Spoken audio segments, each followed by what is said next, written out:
दीपावली दीपों की अलंकार से सजी हमारी आंगन, गांव और शहर, यही तो दीपावली है।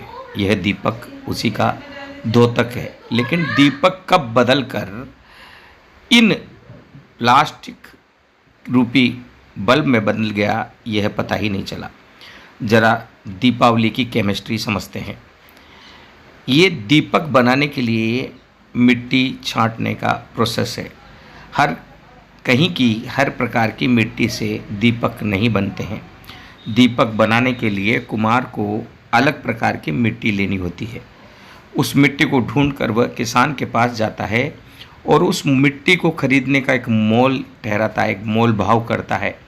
उसके बाद उस मिट्टी को वहाँ से उठाकर लाकर वह तैयार करता है दीपक बनाने के लिए। दीपक बनाने की तैयारी में बहुत कठिन परिश्रम करना पड़ता है।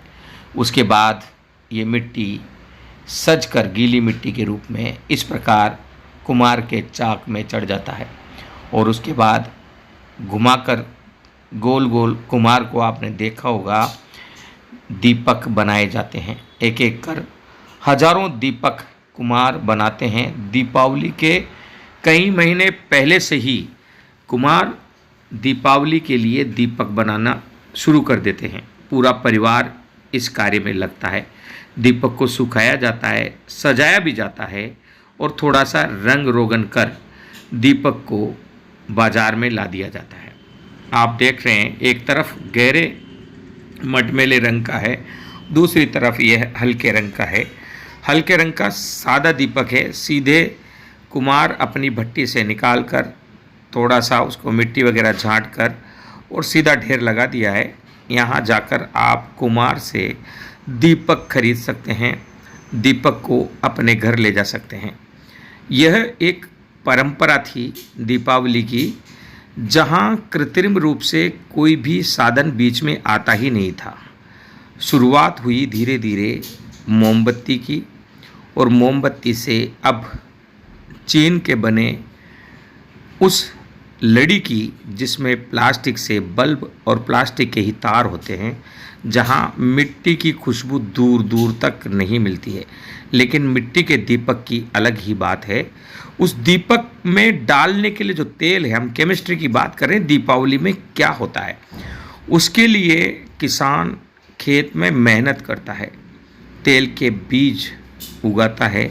वो सरसों भी हो सकती है, वह अलसी भी हो सकती है, वह तिल भी हो सकती है, वह सोयाबीन भी हो सकती है। कठिन मेहनत करता है किसान। जाड़े में, सर्दी में, रात में पानी देता है। बीज उगने से लेकर बीज की कटाई तक कठिन परिश्रम लगातार चलता रहता है और इस परिश्रम में किसान का खून पसीना एक होता है। उस एक होते खून पसीने की परवाह किए बगैर किसान लगातार मेहनत करता रहता है, लगातार संघर्ष करता रहता है। फिर उस मेहनत को फसल के रूप में काटने का दिन आता है।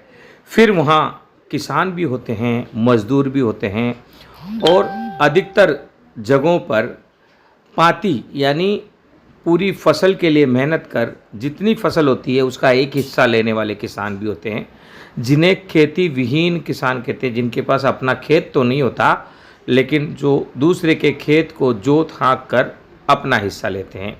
उसके बाद इन सब की खुशी का दिन आता है जब यह छट कर बिल्कुल एक एक दाने के रूप में अलग हो जाता है। आप सोचिए, बीज उगने से लेकर और पौधे के रूप में शक्ल पाने से लेकर फूल आने तक और फिर इसमें से बीज आने तक और इसकी कटाई छटाई, किसान कितनी मेहनत करता है। और इस मेहनत के बाद में यह बीज अब उसके जीवन में अंतिम पड़ाव की ओर बढ़ता है। जी हाँ, हम बात कर रहे हैं तेल की घानी की। और तेल की घानी तक पहुँचते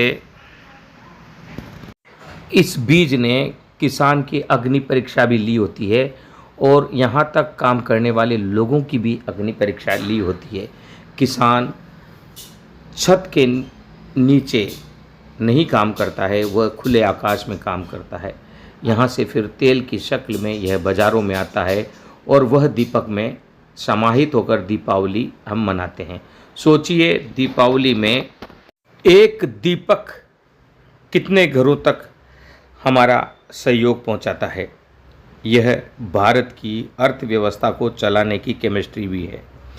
गांधी टीवी सच को निकाल कर सामने रख रहा है और सच यही है कि मिट्टी के दीपक का अपना धार्मिक महत्व भी है और अपना आर्थिक महत्व भी है और राष्ट्रीय महत्व भी है। मिट्टी के दीपक की खुशबू सौंधी और अलग प्रकार की होती है। आज जब इस हर दीपावली के पहले डेंगू फैलता है, तब मिट्टी के दीपक से निकलने वाले धुएं का महत्व भी हम समझ सकते हैं। वहीं यज्ञ के धुएं के महत्व के विपरीत चीन द्वारा निर्मित इस प्रदूषण को फैलाने में मदद करने वाले सामग्री की लाइट से घर में बीमारी ही आती है। और जब बीमारी लाने वाली दीपावली हम मनाते हैं तो शायद लक्ष्मी कोसों दूर रहती है। अब सोचना आपको है आगे क्या करना है।